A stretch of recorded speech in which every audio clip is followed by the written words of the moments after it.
apakah seorang Habib atau Syarifah tidak akan dicabut nyawanya kecuali dosanya semuanya sudah diampuni oleh Allah Subhanahu wa taala? Yang pertama, ya. Sebenarnya yang menjawab ini tuh jangan Habib. Saya ini nggak pernah ceramah itu membahas masalah habaib. Kenapa? Kayak saya memperbaiki diri saya sendiri.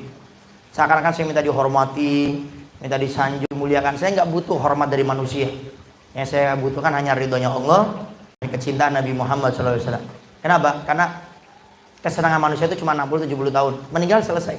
Tapi ridhonya Allah dan cintanya Nabi itu sepanjang masa, setiap saat. Ini harusnya yang menanya, yang menjawab beliau ini harusnya. Yang jawab Habib. Pertanyaan tentang masalah Habib. Baik, ala kulli hal, la haya fiddin, tidak ada malu dalam masalah agama. Baik. Memang tidak ada hadis khusus yang menjelaskan, atau mungkin pertanyaan lebih spesifik gini, apakah Habib itu dijamin masuk surga? Mungkin gitu biasanya pertanyaan yang sering muncul itu. Apakah Habib pasti masuk surga? Nggak bakal masuk neraka? Kan sering gitu ya. Saya pernah ditanya kayak gitu. Bingung jawabnya. Saya Habib. Ala kulli hal, tidak ada sepengetahuan al-Albani hadis khusus yang mengatakan seorang Habib masuk surga, seorang Syarifah masuk surga, semua dosanya akan diampuni oleh Allah sebelum meninggal dunia. Sepengetahuan al-Albani itu tidak ada. Tapi kalau kita lihat keterangan para ulama dalam beberapa ayat, dalam beberapa hadis, ya, itu memang mengarah ke sana. Cuma ini jangan diekspos sebetulnya. Ini lebih ke pribadi kita sendiri aja. Biar kita bisa memuliakan Habib, memuliakan Duriyah Nabi, memuliakan cucunya Nabi. Ya, itu pribadi saja. Ya. Contoh di ayat tadi yang Al-Fakir sebutkan. Aku tidak rela satu umatku ada yang masuk neraka. Aku Rasulullah tidak rela ada satu umatku yang masuk neraka. Masa iya semua umatnya masuk surga, masa umatnya cucunya Nabi ada yang masuk neraka? Hah? Kata Nabi, khairukum li ahli wa ana khairukum li ahli. Paling baik di antara kalian yang paling baik dengan keluarganya, dan aku Rasulullah yang paling baik dengan keluargaku. Masa Nabi nggak perhatian sama cucunya? Umatnya diperhatikan, masa cucunya enggak?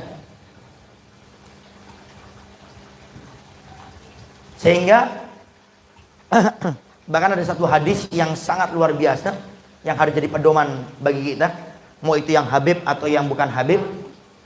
Kata Nabi, barang siapa yang di dunia mereka berbuat baik kepada cucuku, kepada keluargaku, kalau di dunia belum dibalas oleh Allah kebaikan mereka, maka sungguh di hari kiamat saya tunggu orang tersebut, aku Rasulullah yang akan membalas kebaikan mereka.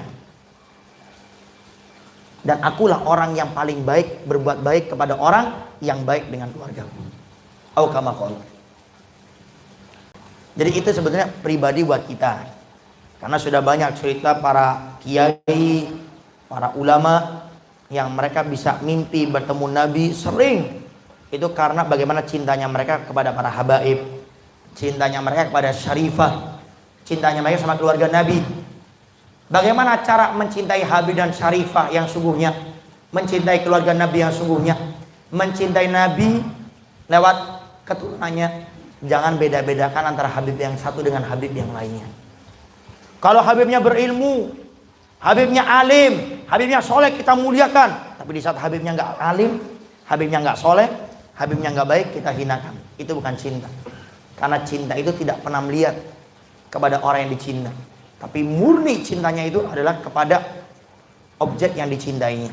Sehingga kalau kita cinta sama Nabi, cintai keluarganya. Bahkan Al-Fakih pernah mendengar keterangan, ada satu zaman dua imam, namanya Imam Ibnu Hajar dan Imam Romli. Dua-duanya ulama yang luar biasa di zamannya. Tapi kenapa banyak umatnya Nabi Muhammad SAW, khususnya para habaib, lebih cenderung mengambil pendapatnya Imam Ibnu Hajar? Karena Imam Ibnu Hajar semasa hidupnya sangat cinta dengan keluarganya Nabi Muhammad. Dan ingat Pak Buya, saya bicara seperti bukan saya mau dimuliakan. Nah, saya tidak butuh orang Sumedang tidak menghormati saya tidak butuh. Masa bodoh teing, saya nggak ada urusan. Yang penting bagaimana saya baik dengan Allah dengan aturannya, saya baik dengan Nabi dengan aturannya, dan saya baik dengan manusia. Saya tidak bisa meminta semua orang Sumedang cinta kepada saya, tapi saya bisa memberikan cinta saya kepada semua orang Sumedang. Dan itu prinsip kita dalam hidup. Kita nggak mau menjadi orang yang merengek-rengek, minta dimuliakan, minta dihormati. Muliakan saya Habib, nggak memuliakan Habib masuk neraka. Nggak ada itu. Tapi di saat kita memuliakan Habib, memuliakan Syarifah, itu keutamaan bagi kita. Itu keagungan bagi kita, dan kita akan merasakannya di dunia sebelum dia di akhirat. Wallahu a'lam bishawab.